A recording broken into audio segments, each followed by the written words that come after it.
খুব অবাক এবং বিস্ময়ের সাথে আমি খবরটা লক্ষ্য করলাম, এবং এটা হাউ ইজ পসিবল, এটা বাংলাদেশে সম্ভব?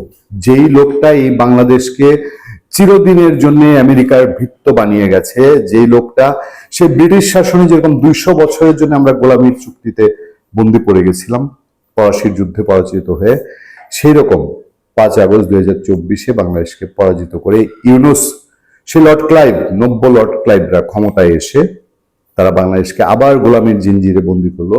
সেই গোলামীর জিঞ্জিরে যারা বন্দী করলো তাদের জন্য কি পুরস্কার? আমার সামনে যে খবরটা আছে, ইউনুস করে নাই হেন কি অপকর্ম আছে? বিএনপি কি সবই হজম করে যাওয়ার কৌশল অবলম্বন নিয়েছে?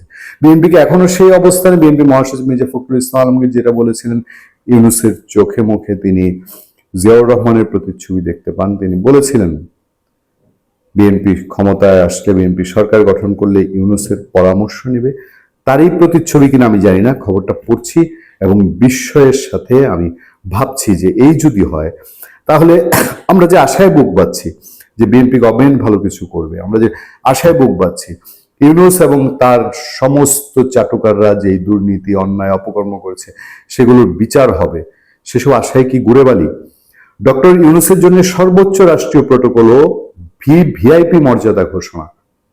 শেখ হাসিনা একসময় এই কাজটা করেছিল ক্ষমতা থেকে যাওয়ার পরে এসবে থাকার জন্য। এখন ডক্টর ইউনুসের জন্য এই ভিভিআইপি ঘোষণা। তারেক রহমান কি প্রতিদান দিচ্ছেন যে তাকে, তারেক রহমান যখন রাষ্ট্রের কোনো দায়িত্বে না, তাকে ইউনুস ভিভিআইপি প্রটোকল দিয়েছিল বলে এখন ইউনুসকে সেটা ফেরত দিচ্ছেন? খবরে বলা হচ্ছে অন্তর্বর্তী সরকারের বিদায়ী প্রধান উপদেষ্টা ডক্টর মোহাম্মদ ইউনুসকে দায়িত্ব হস্তান্তরের তারিখ থেকে পরবর্তী 1 বছরের জন্য অতি গুরুত্বপূর্ণ ব্যক্তি বা ভিআইপি হিসেবে ঘোষণা করেছে সরকার। 10 ফেব্রুয়ারি 2026 তারিখে প্রকাশিত এক সরকারি গেজেটে, 10 ফেব্রুয়ারি 2026 তারিখে, খেয়াল করবেন 12 ফেব্রুয়ারি নির্বাচন হয়েছে, 10 ফেব্রুয়ারি 2026 তারিখে প্রকাশিত এক সরকারি গেজেটে এই সিদ্ধান্ত জানানো হয়। এর ফলে ক্ষমতা ছাড়ার পরও তিনি বিশেষ নিরাপত্তা বাহিনী বা এসএসএফ এর কঠোর নিরাপত্তা বেষ্টনী ও ভিআইপি মর্যাদা ভোগ করবেন। বিশেষ নিরাপত্তা বাহিনী আইন 2021 ধারা 2 এর ক অনুযায়ী তাকে এই বিশেষ রাষ্ট্রীয় সম্মান ও সুরক্ষা প্রদান করা হয়েছে। দায়িত্ব পরবর্তী সময়ে প্রধান উপদেষ্টাকে এই মর্যাদা দেওয়ার বিষয়টি বাংলাদেশের নতুন নয়, তবে এবারের সময়সীমা আগের চেয়ে কয়েক গুণ বাড়ানো হয়েছে। এর আগে 2026 সালের 29 অক্টোবর এক গেজেটের মাধ্যমে তৎকালীন বিদায়ী প্রধান উপদেষ্টাকে একই ধরনের মর্যাদা দেওয়া হয়েছিল, তবে তা ছিল মাত্র 2006 সালে 29 অক্টোবর এক গেজেটের মাধ্যমে তৎকালীন প্রধান উপদেষ্টা মানে ফখরুদ্দিন আহমেদকে একই মর্যাদা দেওয়া হয়েছিল, তবে তা ছিল মাত্র 3 মাসের জন্য। নতুন প্রজ্ঞাপনে ডক্টর ইউনূসের ক্ষেত্রে এই সময়সীমা 1 বছর নির্ধারণ করে একটি প্রশাসনিক নজির স্থাপন করা হয়েছে।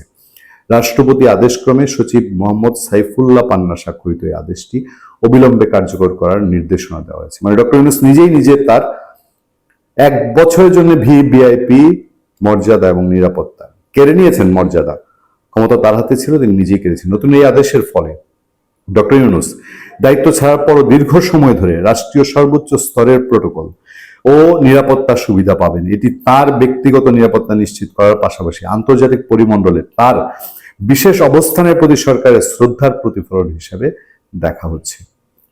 2006 সালে প্রজ্ঞাপনে নিরাপত্তা ও ভিভিআইপি সুবিধা শুধুমাত্র 3 মাসের জন্য কার্যকর থাকলেও এবার তা 4 গুণ বাড়িয়ে 1 বছর করা হয়েছে। 2002 সালের পুরনো প্রজ্ঞাপন বাতিল করে সে সময় যে নিয়ম করা হয়েছিল 2026 সালের এই নতুন গ্যাজেট তাকে আরো সুসংহত করলো।